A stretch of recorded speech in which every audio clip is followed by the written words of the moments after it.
Bonjour, bonjour et bienvenue sur le plateau de Bâti-Journal TV. Nous sommes à Lille sur le Forum Bois Construction 2023. Et avec mon invité, on va déconstruire les idées reçues, si j'ai bien compris. Bastien Bouteloup, bonjour. Bonjour. Vous êtes directeur R&D chez Woodéum. Woodéum.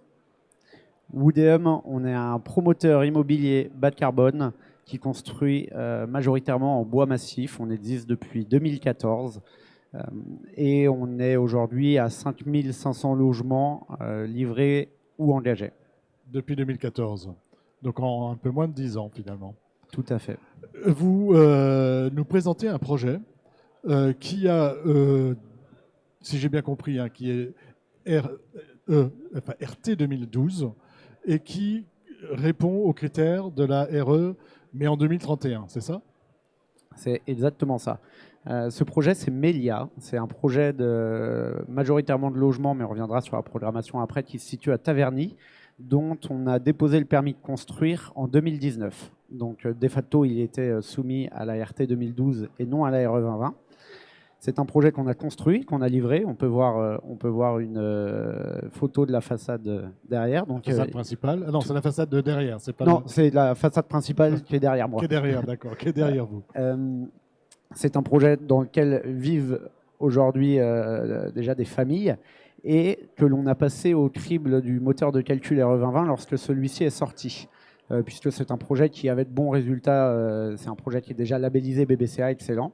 Et à notre bonne surprise, on s'est rendu compte qu'il respectait les critères carbone de la RE 2020 niveau 2031, ce qui lui confère plus de 10 ans d'avance finalement, puisqu'on a commencé à le concevoir en 2019.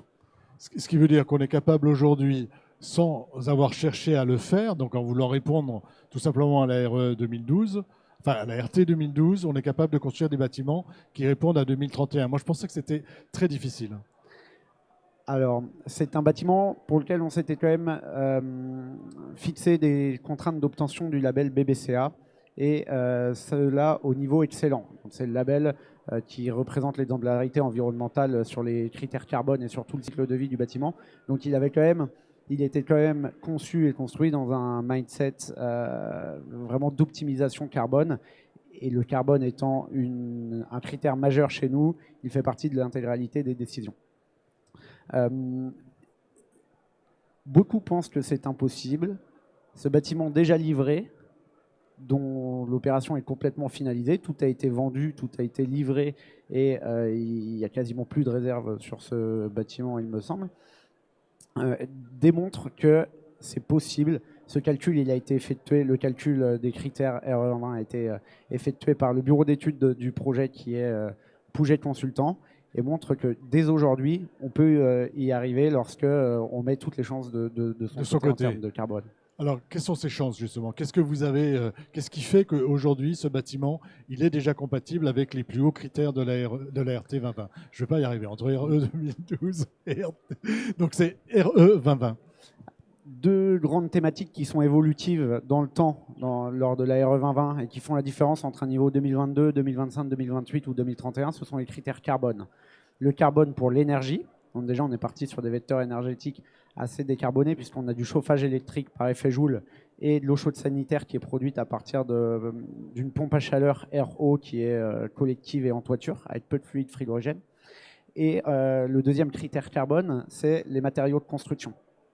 Les matériaux de construction, il y a deux grands leviers pour décarboner l'empreinte carbone des matériaux.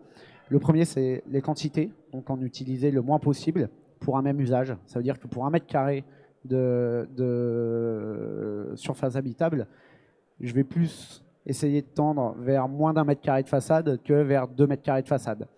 Et ensuite, il y a l'utilisation de matériaux décarbonés. Ça commence par le bois en structure, puisqu'il est peu émissif et en plus il stocke du carbone, mais ça se décline sur l'intégralité des lots lorsqu'on veut optimiser une construction. Donc en gros, c'est économie de matière et d'une manière générale, et plutôt l'utilisation biosourcée et notamment du bois en structure. Là, vous avez amené un petit morceau, un petit bloc donc, de CLT. Ce bâtiment-là est construit en CLT. Ouais, alors je me balade jamais sur mon cube. Oui, sur votre petit cube de CLT. très, très pratique en porte-clés.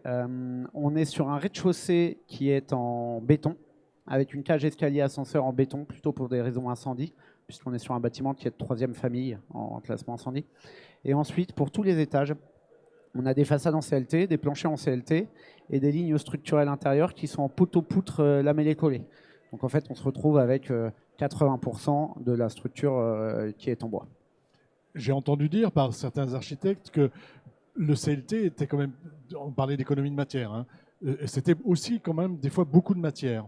Est-ce que le fait d'avoir, par exemple, des façades qu'on aurait pu faire en ossature bois, vous aurez encore amélioré votre score, ou est-ce que vous pensez que le CLT finalement apporte la solution bas carbone que vous recherchez?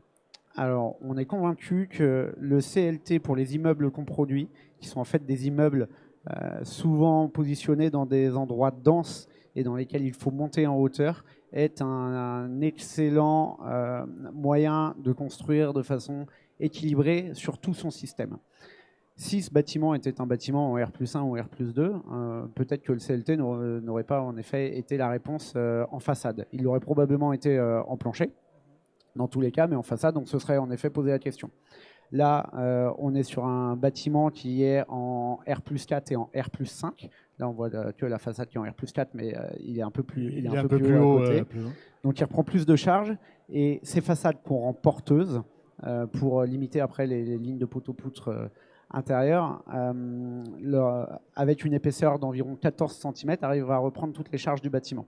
Sur des hauteurs comme ça, si on avait travaillé en ossature bois, on aurait probablement dû travailler avec une ligne de poteau-poutre en lamellé-collé à l'intérieur sur laquelle on vient raccrocher un élément de façade en ossature bois. Et vous me disiez aussi, quand on a préparé, ce qui était intéressant, c'est qu'on est à Taverny, on est en banlieue, et on est avec des gens qui n'ont pas des moyens extraordinaires. Hein. C'est quand même assez cher, mais on a combien du mètre carré? On est plus autour de 5 000 € par mètre carré que de 10 000 € par mètre carré, comme on peut le voir en première couronne proche Paris. Donc c'est vraiment pour nous un démonstrateur que le bas carbone doit et peut être accessible à tous. On peut réfléchir des espèces de concept buildings qui atteignent tous les niveaux de performance, mais que l'on va développer sur 1% des constructions et faire 99% des constructions business as usual. En fait, c'est pas comme ça qu'on va décarboner le gros noyau dur de l'industrie. Donc, l'idée, c'est vraiment de pouvoir développer le bas carbone sur tous les territoires et pour tous. Et pour tous, et pour tous les usages, parce que là, on a vu qu'il y avait des logements, mais il n'y a pas que des logements, c'est une opération mixte. Expliquez-nous un petit peu ce qu'il y a, ce sera ma dernière question. Exactement, et c'est une grande fierté pour cette opération. On a un peu plus de 70 logements en accession et en intermédiaire.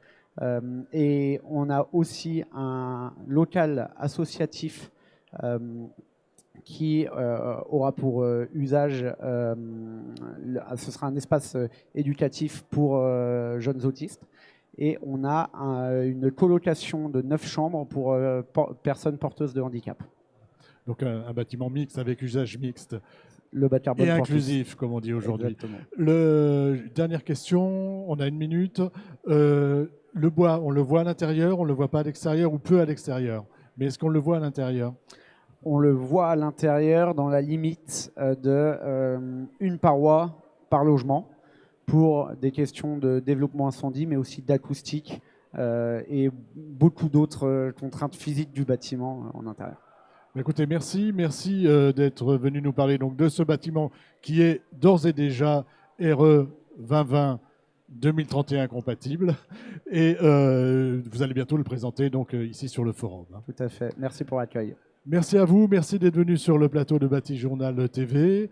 Et c'est évidemment un temps d'échange, comme tous ceux que nous tournons ici, à retrouver sur notre site internet Bâti Journal TV, ainsi que sur les sites de nos partenaires, que sont le magazine Wood Surfer, le Forum Bois Construction et France Bois Forêt.